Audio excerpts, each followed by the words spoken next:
नमस्कार दर्शकों, जनक सीरियल में आपका स्वागत है।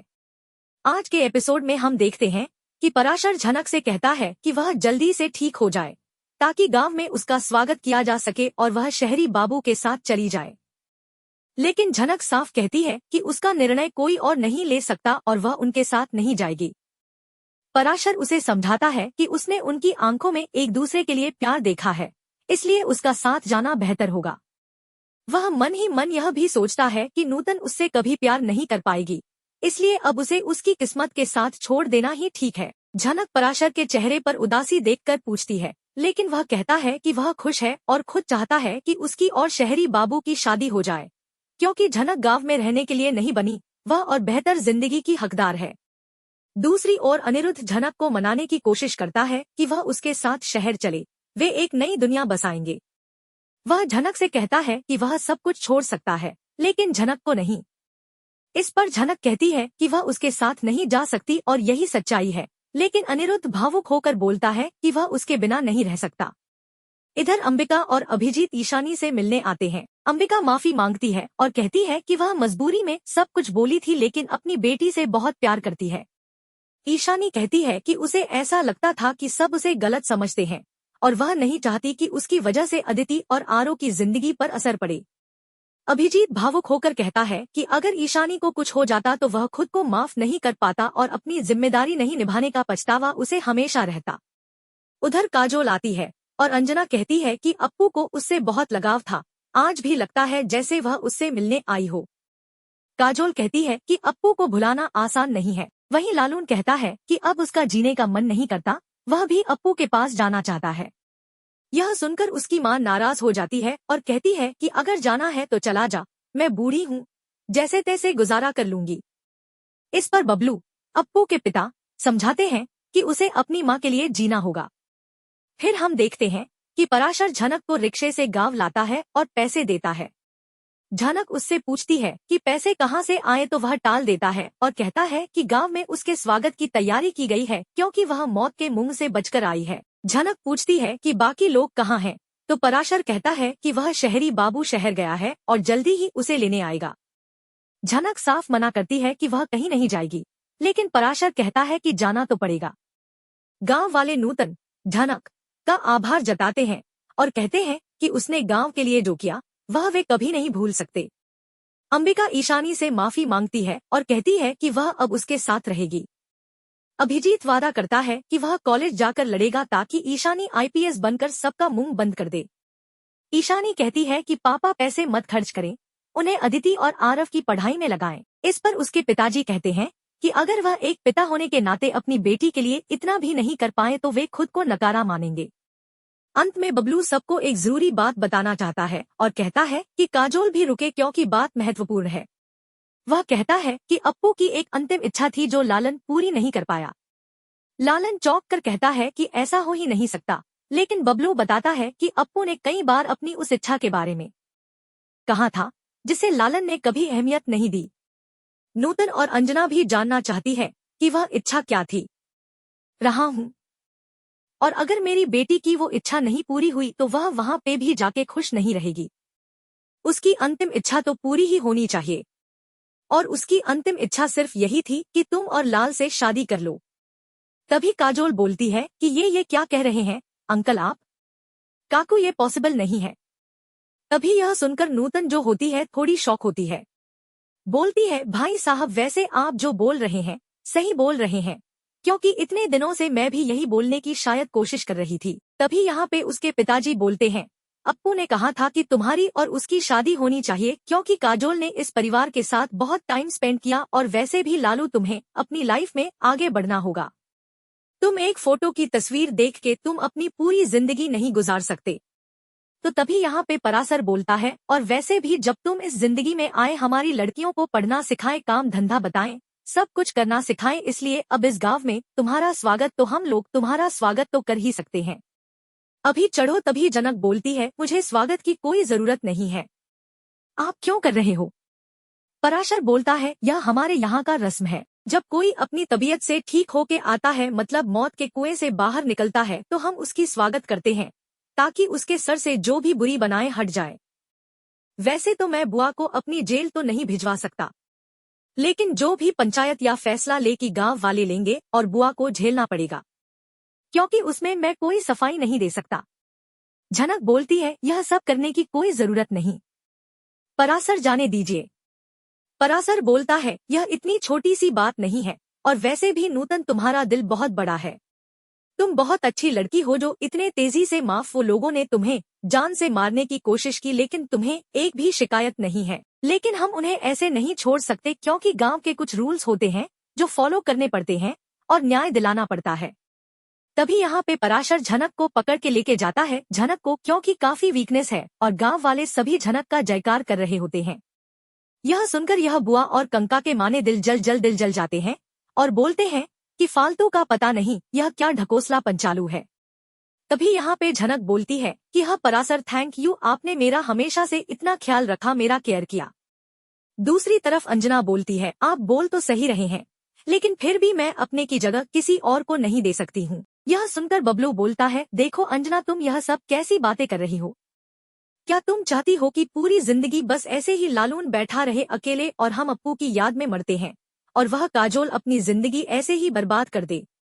ऐसे नहीं होगा। और लालून, अगर यह सब नहीं हुआ, मेरी बेटे की इच्छा पूरी नहीं, तो सब वजह तुम्हारी होगी और तुम वजह बनोगे।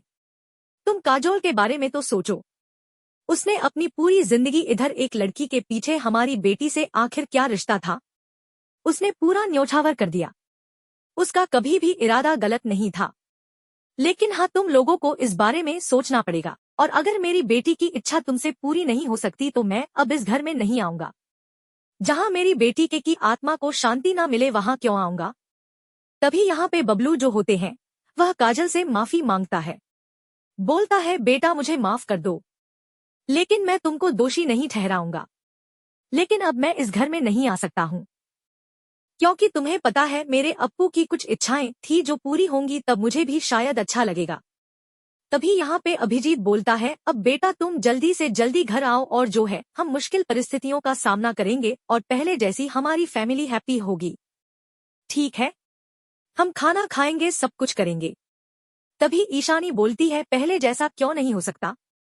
जब आप माँ का मजाक उड़ाते थे, माँ गुस्सा करती थी, चिड़चिड़ करती थी, हम कितने खुश थे ना, सब कुछ। तभी यहाँ पे उसकी माँ बोलती होगा ना बेटा, पहले जैसे सब कुछ होगा, बस तुम्हें हार नहीं मानना है और डट के रहना है।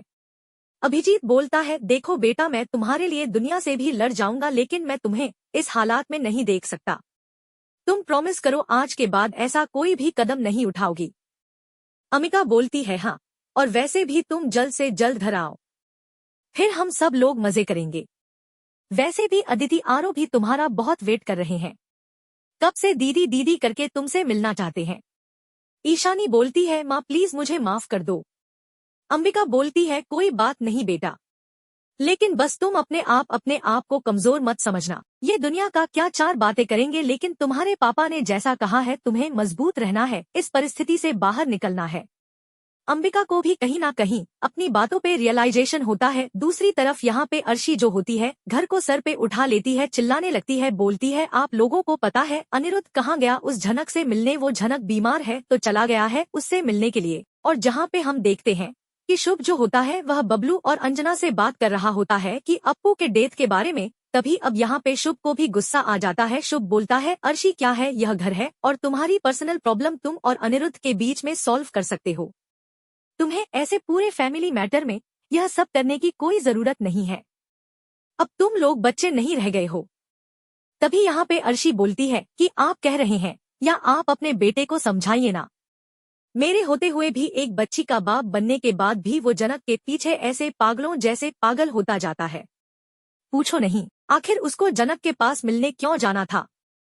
तभी यहाँ पे शुभ बोलता है, अरे वो बस गया है मिलने किसी बीमार इंसान के पास, वो आ जाएगा लौट के, वो हमेशा के लिए नहीं गया है। तभी अंजना बोलती है, और तुम क्या चाहती हो? हम कैसे समझा? हम अपनी बेटी के डेथ के दुख से अभी उभरे नहीं हैं। हम अनी को क्या समझा रहे?